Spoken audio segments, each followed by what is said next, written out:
If I wanna sit in and drink super tenants in the day, I will. No one's gonna fucking tell me jack. But can you rely on anyone in this world? No, you can't. It's all my fault there's wall-to-wall empty cans. I sat in the kitchen all fucked off, imagining over and over what they were all doing behind my back. Dodgy things going on, actions I regretted. A stained bottle with a pipe and tin foil on the mat. Scott texted me to say he'd have a look at the TV for me, and I felt like just telling him to fuck right off, chap. But what he said about wanting to do the right thing by both mates and then opting to stay out, it seemed to match. But I sold him he could make it up by fixing the TV. He said that's the least he could do to square things flat. I thought that'd be that, but then the next bit was mad. This is where everything started to all turn back. It's the end of something I did not want to end. Beginning of hard times to come.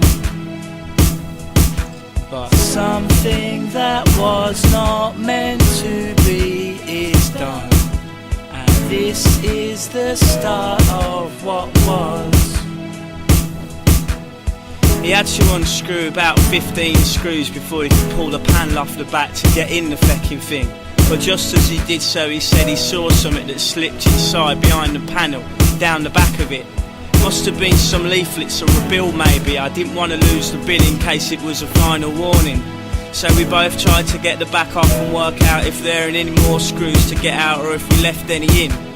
And when he looked down the back of the TV, his eyes just froze before he rammed his hand in, saying, "No shit."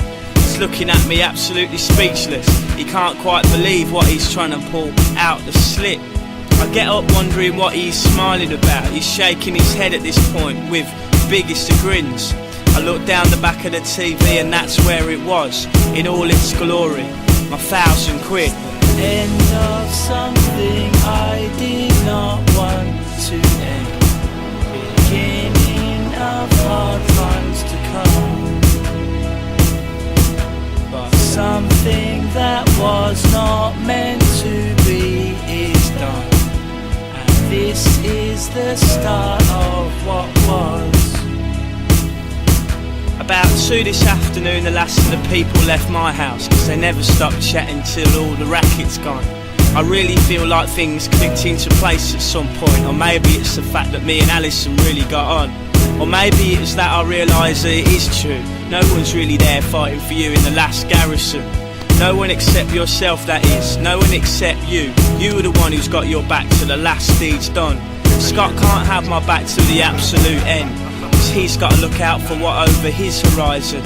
He's got to make sure he's not lonely, not broke. It's enough to worry about keeping his own head above. I shut the door behind me, huddled up in my coat, condensation floating off my breath, squinted out the sun. My jeans felt a bit tight, I think I washed them too high. I was going to be late, so I picked up my pace to run. End of something I did not want to end.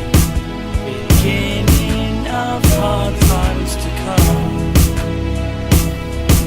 But something that was not meant to be is done. And this is the start of what was. It's the end of something I did not want to end. Beginning of hard times to come. But something that was not meant to be is done. And this is the start of what was. It's the end of something I did not want to end. Beginning of hard times to come. But something that was not meant to be is done. And this is the start of what was. It's the end of something I did not want to end. Beginning of hard times to come. But something that was not meant to be is done. And this is the start of what was.